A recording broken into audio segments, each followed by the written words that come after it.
BBC News with Neil Nunes. The U.S. Coast Guard says it's taking currents and sea changes into account in doubling the size of the area to find a tourist submersible missing since Sunday near the wreck of the Titanic. A French vessel that's due to join the search can deploy a robot that can easily reach the seabed. The United Nations Security Council has heard that the oppression of Afghan women will make it almost impossible for the international community to recognize the Taliban as the country's legitimate government. The UN's envoy to the country, Rosa Otunbayeva, said the restrictions cost the Taliban both domestic and international legitimacy. The Parliament of Bosnia's majority Serb region has voted in favor of boycotting decisions by the International High Representative. Christian Schmidt has warned of unspecified consequences if the legislation goes through.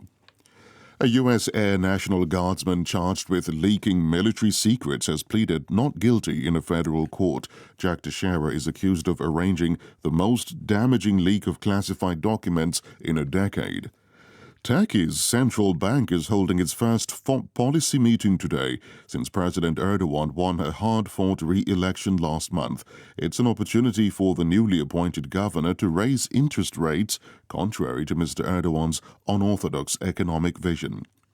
A court in Moscow is due to hear an appeal by the Wall Street Journal reporter Evan Gershkovich against the extension of his pre-trial detention.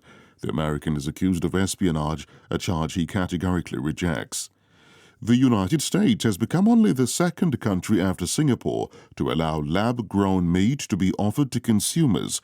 The authorities granted permission to two companies to produce the chicken grown directly from animal cells after reviewing safety and making sure product labels were not misleading.